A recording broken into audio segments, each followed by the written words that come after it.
তারা তো মন্দির টন্দির বিশ্বাস করতো না, আপনারা সবাই জানেন, নাস্তিক। আর আমরা হচ্ছে আস্তিক। তো এতদিন পরে আমাদের সরকার 2018-তে আসার পর আমার মনে হয় একটা আস্তিকের পরিবেশ এখন তৈরি হয়েছে। শুধু বিশালগড়ে না, সারা ত্রিপুরাতে এখন আস্তিকের পরিবেশ তৈরি করেছে। এবং এই বিশ্বাস এবং আস্থার উপর ভিত্তি করে আমাদের আগামী দিনের পথ চলা, এবং এই মন্দিরকে সামনে রেখে যারা এর সাথে ওতপ্রোতভাবে জড়িত রয়েছেন তাদের কিন্তু আজকে তাদের পুরনো স্মৃতিগুলো মনে পড়বে। এবং এই স্মৃতি সাথে সাথে এই যে ঐতিহ্য, সেটাও কিন্তু তাদের মধ্যে জড়িয়ে রয়েছে। এত বছর ধরে এই মন্দিরের এতদিন বাদে যে আশা আকাঙ্ক্ষা ছিল, সে আশা আকাঙ্ক্ষা পূর্ণ হয়েছে।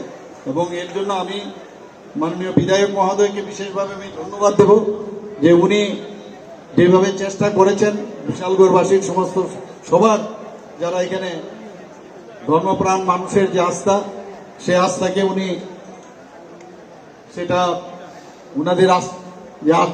উনাদের যে বিশ্বাস ছিল, সেই বিশ্বাসকে উনি এটা ইমপ্লিমেন্টেশন করতে পেরেছেন। আজকে আমার মনে হয় এটা একটা ধর্মীয় স্থান নয়, এখানে একটা ঐতিহ্যের বিষয় রয়েছে। এবং আগামী দিন যেটা এখানে আমার পূর্ববর্তী বক্তারা বলেছেন, যে এটা কোনোভাবে আমাদের যে ট্যুরিজমের ভিতরে এটা ঢুকানো যায় কিনা, সেই চিন্তা, যেহেতু অনেক দিনের পুরনো এটা মন্দির। আমি যারা আধিকারিকরা আছেন, সংশ্লিষ্ট দপ্তরের যিনি মন্ত্রী আছেন, ওনার সাথে আমি কথা বলবো, তারপরে আমি কথা বলতে পারবো। এখন তো বলা যাবে না, কারণ সব জিনিসের একটা গাইডলাইন্স আছে। কিন্তু যেহেতু এরকম একটা পুরনো একটা মন্দির, নিশ্চয়ই সেটা করা যেতে পারে। আমি আবারও এখানে যারা মন্দিরের সাথে সংশ্লিষ্ট যারা আছেন, তাদের এই ধরনের উদ্যোগ আমি তাদের প্রশংসা না করে আমি পারছি না। দেখুন, মাননীয় প্রধানমন্ত্রী যে আসার পর আজকে আমরা ভারতবর্ষের মধ্যে এই যে একটা, যেটা আমি বললাম যে আস্তিকের পরিবেশ কিন্তু এখন তৈরি হয়েছে। আমরা আজকে জানি যে মাননীয় প্রধানমন্ত্রী জি কি বলছেন, যে বিকাশ ভি আর বিরাসত ভি, অর্থাৎ উন্নয়ন পাশাপাশি ঐতিহ্য, এই দুটো একসাথে আমাদের চলতে হবে। আজকে আমরা শুধু মুখে উনি বলেননি, কাজের মাধ্যমে সেটা আমরা দেখতে পেয়েছি। রাম মন্দিরের কথা যদি বলি, আমরা অযোধ্যাতে আপনারা জানেন যে 500 বছর ধরে এই রামলালা একটা টেন্টের মধ্যে ছিল। সেখান থেকে কত লোক এই রাম মন্দির তৈরি করার জন্য তার যে জায়গা ছিল, সেই জায়গায় তাকে নিয়ে যাওয়ার জন্য কত আন্দোলন হয়েছে আপনারা সবাই জানেন। কত মানুষ তার জন্য আন্দোলন করতে গিয়ে তারা শহীদ হয়েছে। সেই জায়গায় আজকে মাননীয় প্রধানমন্ত্রীজি 2024 সালে 22শে জানুয়ারি এই অযোধ্যাতে এই মন্দিরের প্রাণ প্রতিষ্ঠা বা গৃহগর্ভের উদ্বোধন করেন, আমরা সবাই জানি। এবং পরবর্তী সময় আমি নিজেও সেখানে গিয়েছিলাম, এবং সেখানে আমি দেখে এসেছি, বলেন যে এই মন্দিরের যে শিখরে যদি যতক্ষণ ধরে ধ্বজা না উড়ানো যাবে, ততক্ষণ ধরে এই মন্দিরের পূর্ণতা লাভ করবেন না। যথারীতি 2025 সালে 25শে নভেম্বর মাননীয় প্রধানমন্ত্রী সেখানে গিয়ে এই ধর্মধ্বজা সেটা যখন উত্তোলন করেন, তারপরে কিন্তু এই মন্দিরের, রাম মন্দিরের সম্পূর্ণ প্রতিষ্ঠা সেখানে লাভ করবে। আমরা দেখতে পাচ্ছি মাননীয় প্রধানমন্ত্রীজি একদিকে দেশকে শক্তিশালী করছে, আবার আধ্যাত্মিক দিক দিয়ে আমাদের যে পরিচয়, যে আমাদের যে ঐতিহ্য, আমাদের যে পরম্পরা, সেটাও কিন্তু আমাদের সামনে উনি রেখেছেন। এই কারণেই উনি বারবার বলছেন বিকাশ ভি আর বিরাসত ভি। আমরা ত্রিপুরাতেও দেখছি, এখানে বিভিন্ন জায়গায় আমাদের ধর্মপ্রাণ যারা মানুষরা আছেন বিভিন্ন জায়গায়, ত্রিপুরার মানুষ কিন্তু অত্যন্ত ধর্মপ্রাণ মানুষ। আমার মনে আছে, আমি যখন লখনৌতে পোস্ট গ্রাজুয়েশনে পড়াশোনা করতাম, সেখানে একটা মন্দিরে আমি যেতাম মাঝে মাঝে সন্ধ্যের দিকে। সেখানে আশ্রমের যিনি মহারাজ আছেন, ওনাকে আমি যখন প্রণাম করলাম, উনি আমাকে জিজ্ঞেস করলেন, আপনি কোথা থেকে এসেছেন? আমি বললাম ত্রিপুরার থেকে মিস।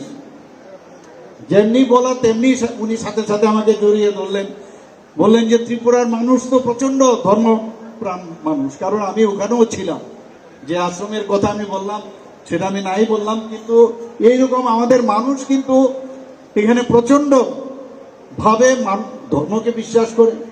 আমাদের যে আস্তিকের বিষয় সেটা এখানে ছিল। কিন্তু আমরা দেখেছি ত্রিপুরাতে আমরা যাতে এই বিশ্বাস থেকে আমরা বেরিয়ে যাই তার জন্য অনেকে অনেক প্রচেষ্টা করেছে। কিন্তু আমরা জানি যে আলটিমেটলি কিন্তু মাননীয় প্রধানমন্ত্রীজি 2014 পর থেকে সারা ভারতবর্ষে একের পর এক যে বিরাসত এবং বিকাশ দুটো একসাথে উনি যেটা করেছেন তার কয়েকটা উদাহরণ আপনাদের সামনে আমি রাখছি।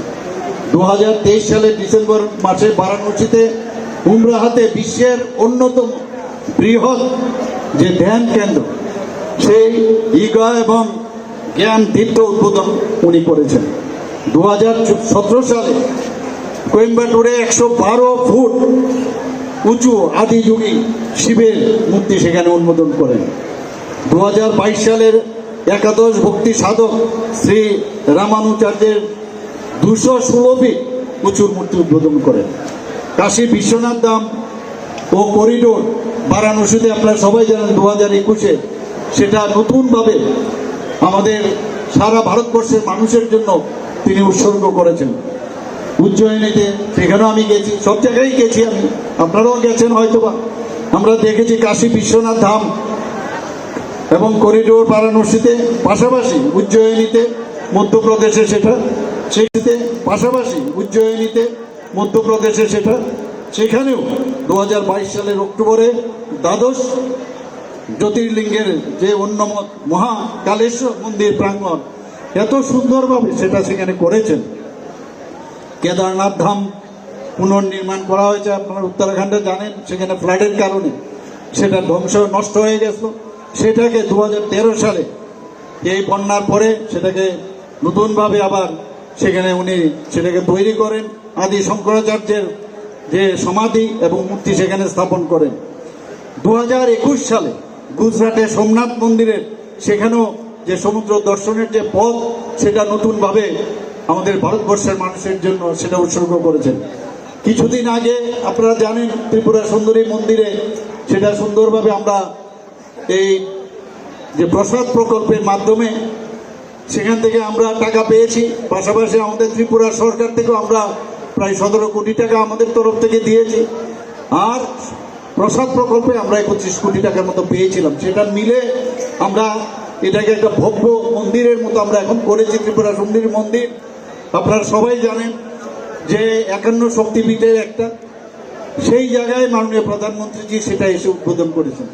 তো একের পর এখন একদিকে যেমন দেশ শক্তিশালী হচ্ছে, ইনফ্রাস্ট্রাকচার ডেভেলপ করছে এবং মানুষের জন্য কাজ করছে, আবার যতক্ষণ ধরে আমাদের যে ঐতিহ্য সেগুলো যদি আমরা সেইগুলোকে পুনরুদ্ধার না করতে পারি, সেগুলো যদি প্রপারলি মানুষের কাছে না রাখতে পারি, তাহলে কিন্তু আমরা ভুলে যাব আমাদের যে পুরাতন যে ঐতিহ্য সেগুলো আমরা ভুলে যাব।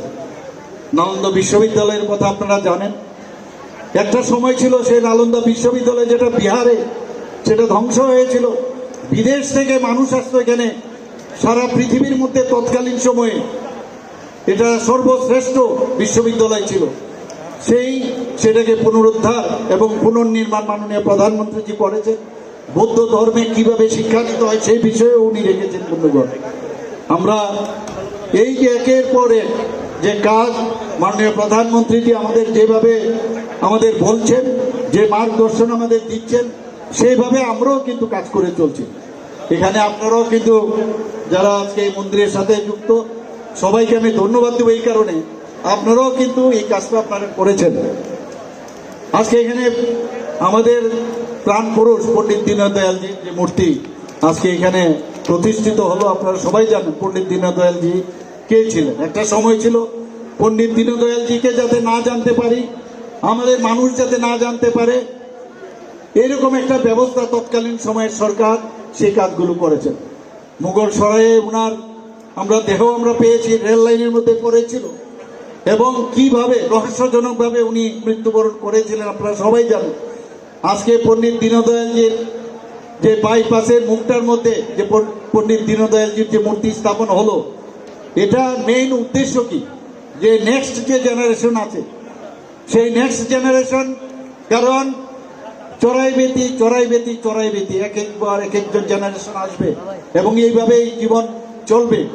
কিন্তু আমাদের জন্য আমাদের যারা পথ দেখিয়েছেন তাদেরকে জানবার জন্য নেক্সট জেনারেশন যখনই এই বিশালগড়ের মুখের মধ্যে এই পণ্ডিত দীনদয়ালজি দেখবেন, একবার জিজ্ঞেস করবেন এটা কার মূর্তি। তো পণ্ডিত দীনদয়াল